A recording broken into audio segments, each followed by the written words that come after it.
Bang, ternyata istrimu bukanlah wanita yang baik. Khalid yang memang sedang memeriksa pesan-pesan dari klien kolega dan beberapa orang penting lainnya sudah membaca pesan yang dikirimkan oleh Kava. Kava menunggu hingga 10 menit. Tetapi Khalid sama sekali tak membalas pesan. Tuh kan, bener aku bilang. Kenapa sih? Bang Khalid kayak anak kecil. Padahal peristiwa itu sudah berlalu 2,5 tahun lalu. Tapi Bang Khalid masih belum bisa memaafkanku. Gumam Kava dalam hatinya.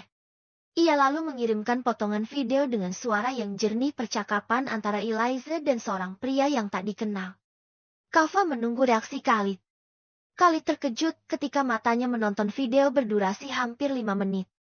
Ia geleng-geleng kepala. Buru-buru mengetik pesan. Aku sudah tahu kebusukan istriku. Jadi kau jangan ikut campur. Jangan sampai mama tahu. Kalau jantung mama sampai kuat lagi, aku tak akan memaafkanmu. Kava menghela napas. Tak percaya kalau Khalid akan membalas pesan chatnya. Ia lebih tak percaya lagi kalau Khalid mengetahui bahwa istrinya paling gila atau mungkin sedang merencanakan sesuatu yang gila dan yang lebih gila di antara hal yang paling gila lainnya. Eliza membuka pakaian panjang dan kerudungnya jika berada di luar rumah, tetapi Khalid tak ingin mempedulikannya lagi. Rasanya mulutnya sudah berbuih. Ia sudah banyak memberikan nasihat dan wejangan-wejangan. Mungkin Eliza pun sudah berdenging-denging telinganya mendengarkan nasihat Khalid yang panjang lebar. Eliza tetaplah Eliza yang tak tahu sampai kapan akan berubah. Di sepanjang perjalanan menuju ke titik pertemuan selanjutnya, Kava terus-terusan saja memikirkan Khalid. Karena tak tenang, Kava pun membatalkan pertemuan selanjutnya dan memutar arah menuju kantor Khalid. Setibanya di sana, Khalid terkejut melihat kedatangan adiknya. Keduanya terdiam, saling pandang tak banyak bicara. Margarita yang hendak masuk ke dalam ruangan kerja Khalid pun tampak mengurungkan niatannya dan kembali menutup pintu. Kau tak banyak berubah, Bang, tapi sekarang sedikit lebih tua. Apakah kau banyak pikiran? Tenanglah, ada aku di sini yang akan membantumu mengurus semuanya.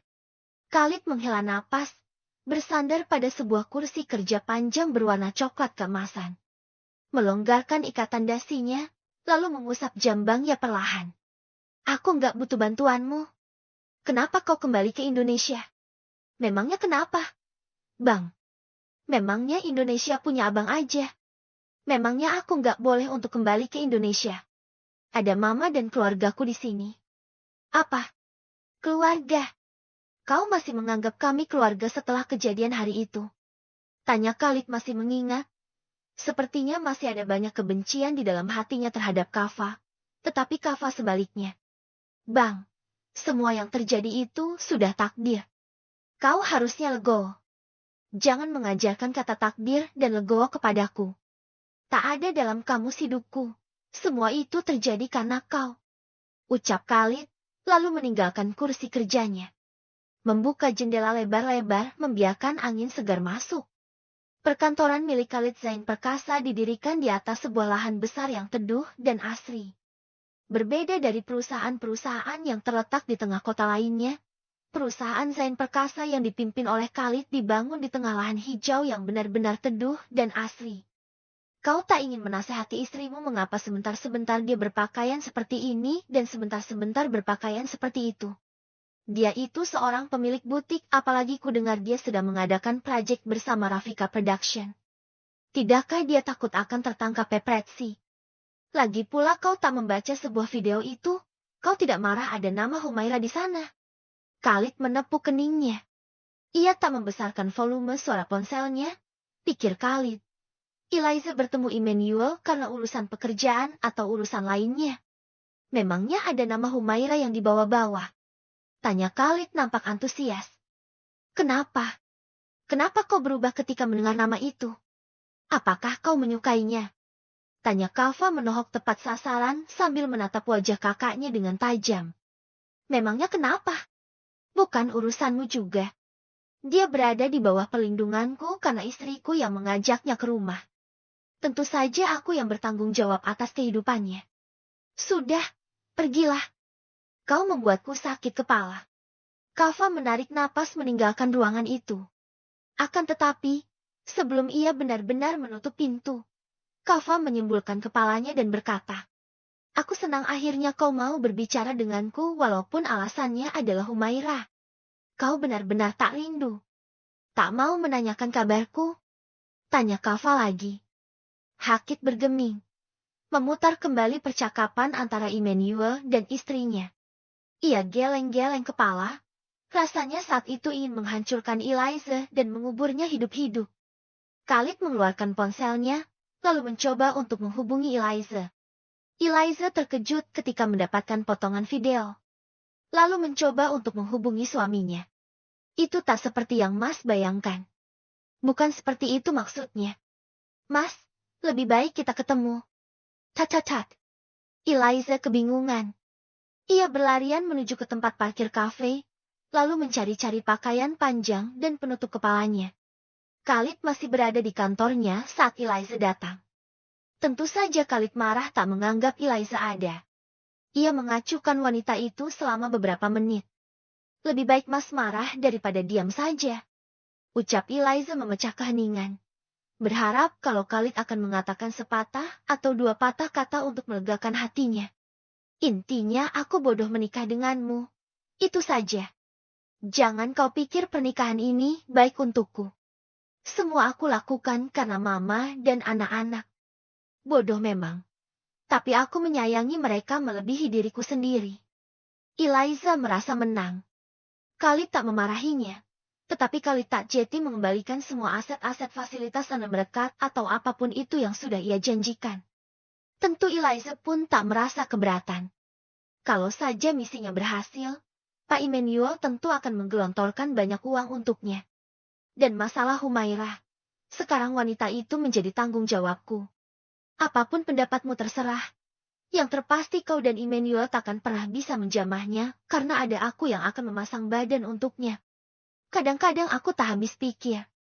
Apa yang ada di otakmu itu, Eliza? Mengapa kau menyakitinya sedemikian rupa hanya demi uang? Lebih baik kau biarkan saja ia menderita bersama si Chandra daripada seperti ini.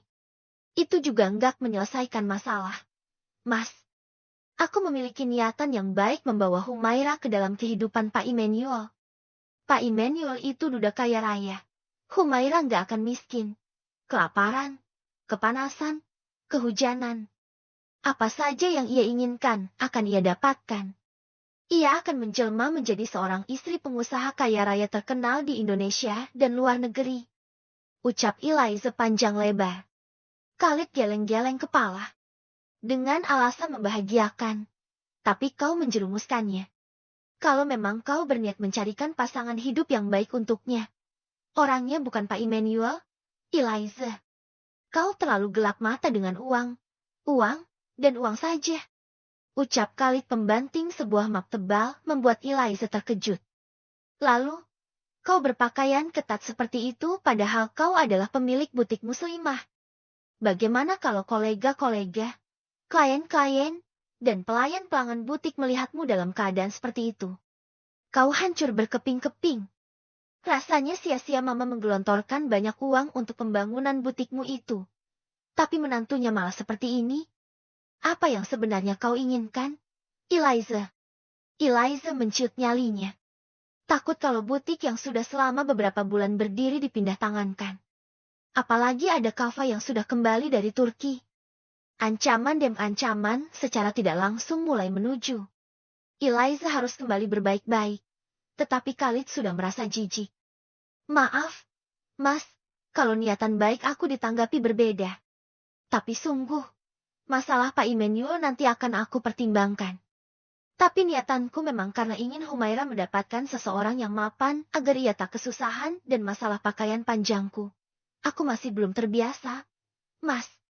Bukan maksud hati untuk membohongimu dan Mama. Ya namanya juga berproses." "Berproses sih, berproses, Eliza. Mengapa kau harus mengenakan kerudung jika memang tidak siap?" Pertanggungjawabannya bukan hanya kemanusiaan saja, tapi lebih hubunganmu kepada Allah. Aku rasanya benar-benar habis pikir. Eliza, terbuat dari apa tulang dan hatimu itu? Ucap Khalid memijat pelipisnya. Eliza tak ingin berdebat lagi. Ia meninggalkan kantor Khalid saat Khalid pun belum selesai berbicara. Khalid tahu, pembicaraan bersama Eliza akan berputar di sekitar cerita yang itu-itu saja. Kau tak akan pernah berubah, Eliza. Aku tahu itu. Gumam Khalid dalam hati. Malamnya, semua orang berkumpul tepat jam 8 malam. Beberapa orang sudah melaksanakan salat Isya. Khalid yang baru tiba dari kantor karena malas pulang ke rumah dipanggil Victoria. Khalid tenggak makan malam. Ma, ucapnya daftar, lalu menoleh ke arah Eliza yang diam saja. Malam itu Eliza mengenakan gamis berwarna hitam dan kerudung panjang berwarna senada. Jangan begitu, nak. Anak-anakmu nungguin kamu. Pengen makan sama papanya katanya. Khalid menoleh ke arah Axel dan Axel yang duduk bersebelahan dengan Cinta, lalu menghela napas. Kemudian, mencuci tangan di wastafel dan membasuh wajahnya sekilas. Humaira, Bu Asri, Atun, dan Hasanah menyiapkan makanan. Aroma wangian khas dari bumbu rempah-rempah yang digunakan tampak menguar di udara. Piring-piring untuk Kava diletakkan. Beberapa jenis makanan. Tak banyak porsinya, hanya 1 atau 2 suap saja. Humaira yang menyiapkannya sedemikian rupa. Pikirnya, Kava selalu saja membuang makanan padahal di luar sana ada banyak orang-orang yang tak beruntung dan kekurangan makanan. Kenapa porsi makan Kava sedikit banget? Mah, itu Humaira. Katanya kamu nggak boleh buang-buang makanan. Nah, masih banyak loh saudara-saudara kita yang kesusahan di luar sana. Khalid tampak tersenyum dalam hati, lalu buru-buru memasang wajah sangarnya. Sementara Kava mengangguk-angguk. Mulai menyendok makanan demi makanan. Semua mendapatkan nilai 10. Ucap Kava sambil mengacungkan kedua jempolnya. 30 menit mereka memakan makanan menu utama, lalu Bu Asri bersama Hasanah membawa makanan penutup. Tiba-tiba saja Kava melontarkan pertanyaan yang sudah ia siapkan sejak tadi. Kak Eliza, gaji Humaira di butik kakak berapa? Standar karyawan lah. Memangnya kenapa? Berapa? Aku pengen tahu aja. Aju nggak tahu upah minimum Indonesia berapa. Aku kan bakal bangun perusahaan perhiasan di sini. Jadi aku pengen tahu. 5 juta. Mungkin. Namanya butik yang baru dibangun. Jawab Eliza sambil menyuap puding seputih susu yang benar-benar lembut. Tanpa effort Eliza membuat beberapa cup puding mendarat cantik di perutnya yang rata. Kalau aku pengen Humaira kerja di perusahaan aku. Kakak kasih enggak? Tanya Kava sambil menatap tajam Eliza dan memberitahu sesuatu. Aku tahu kakak yang ada di kafe tadi. Aku nggak yakin kakak akan dianggap menantu sama mama kalau mama tahu kakak bermain-main dengan kerudung kakak. Bisik Kava lagi membuat Eliza mendelik. Akan tetapi, tentu saja Eliza harus mempertahankan Humaira untuk berada di butik itu agar bisnisnya bersama Pak Emmanuel berjalan dengan lancar. Gimana? Ya. Tanya Eliza bingung. Ya sudah, coba tanya Humaira sendiri. Maunya kerja sama Eliza atau kamu? Kav. Humaira yang dibicarakan tampak memandangi keduanya bergantian. 5 juta. Ucap Eliza sambil mengangkat tangannya. Akan aku berikan gaji 10 juta. Ucap Kava tak mau kalah. 15 juta. Eliza berkata sambil berdiri. Semua terkesima melihat perdebatan antara ipar itu. 20 juta. 25 juta. 30 juta. Ah, tidak. Semua uang. Kekayaanku. Bahkan apa yang kau minta akan aku berikan. Ucap Kava sambil menatap tajam Humaira. Asisten rumah tangga berbisik-bisik. Sementara Khalid nampak tak menyukai perdebatan itu. Melemparkan sumpit yang ia pegang dan patah menjadi 2. Makanya aku tak suka dia pulang. Selalu saja membuat rumah ramai. Ucap Khalid meninggalkan ruang makan. Di mana-mana pepret sih. Kava dan Eliza berjalan menuju ke tempat parkir. Kebetulan mobil mereka bersebelahan posisinya. Pak Tarno yang melihat kedua majikannya berjalan bersamaan sambil menatap tajam merasa kebingungan. Selamat pagi, Tuan Muda. Selamat pagi, Nyonya Eliza. Pagi, Pak. Keduanya menjawab dengan ketus masuk ke dalam mobil mereka masing-masing setelah membanting pintu. Pak Tarno menggosok-gosok dadanya yang terasa berdebar keras. Tadi pagi-pagi sekali Tuan Khalid. Sekarang Tuan Muda dan Nyonya Eliza. Kira-kira ada apa di dalam? Ya, tanya Pak Tarno pada Lusimin dan Rameo. Pak Tarno lalu dipanggil oleh Atun yang hendak mengantarkan makanan sarapan pagi. Pria sepuh itu berjalan tergopoh-gopoh, lalu bertanya kepada Atun. Emangnya di dalam ada apa? Kok kayaknya Tuan Khalid, Tuan Muda sama Nyonya Eliza lagi bersih tegang? Atun tersenyum sambil menyerahkan baki kayu berisi minuman dan sarapan pagi. Ia berkata bahwa ketiga majikannya itu sedang memperebutkan Humairah. Memperebutkan apa toh? Saya nggak ngerti. Iya, Pak, memperebutkan Mbak Mairah. Jadi Mbak Mairah itu kan sedang kerja di butik Nyonya Eliza. Nah, Tuan Muda pengen Mbak Mairah kerja di tempatnya juga. Terus Tuan Khalid marah-marah. Jadi ya gitu. Oh, gitu. Ucap Pak Tarno sambil memonyongkan bibirnya. Kepalanya yang plontos dengan sedikit rambut tertiup angin pagi yang semilir. Sambil berkendara menuju butik muslimah, Eliza menghubungi Kafa. Assalamualaikum, Kak. Ya waalaikumsalam. Kamu jangan macam-macam ya, Kafa. Ancam Eliza. Dari seberang sana Kafa terdengar tertawa sengau. Memangnya kenapa? Kak, kakak tahu kan aku terkenal jahil sejak dulu. Ucap Kafa sambil memperbesar volume suara ponselnya. Ia ingin mendengarkan deru napas Eliza yang sedang kalang kabut karena ketahuan rahasianya. Pokoknya aku nggak akan menyerahkan Humairah untuk bekerja di perusahaanmu. Ucap Eliza. Masa? Aku nggak yakin Kak Eliza itu mempekerjakan Humairah di butik hanya untuk menjadikannya karyawan saja.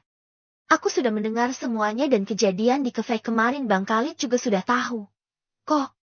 Pokoknya aku bilang kamu jangan macam-macam, atau kalau tidak kamu akan berada di Turki lagi mulai besok. Coba saja kalau Kak Eliza berani. Aku juga pegang rahasia Kak Eliza selain rahasia yang kemarin. Eliza memutuskan sambungan telepon itu, lalu memukul kemudi. Sial banget si Kafa ini. Kenapa sih harus jahil dan sok sibuk ngurusin orang lain? Bukan ngurusin urusannya sendiri, ini malah mencampuri urusanku. Mas Khalid, dan Humairah. Apa sih maunya? Atau, jangan-jangan Kafa itu nggak mau kalau Humairah jatuh ke tangan Pak Imenio? Apakah Humairah itu jadi seleranya? Sejak kapan selera Kafa jadi payah? Ucap Eliza, lalu teringat sesuatu. Eliza mencari-cari sebuah kontak, lalu tersenyum puas. Semoga aja nomor Jessica masih aktif. Gumamnya penuh harap. Tutak. Menggenggamkannya ke tangan besar milik putranya. Baik-baik dan rukun-rukun, umur mama ini udah nggak panjang lagi. Jangan ribut baikan, adem-adem aja kan hati mama tenang. Kalau hati mama tenang dan bahagia insya Allah mama akan panjang umur. Janji ya sama mama. Ketiga orang itu berpelukan.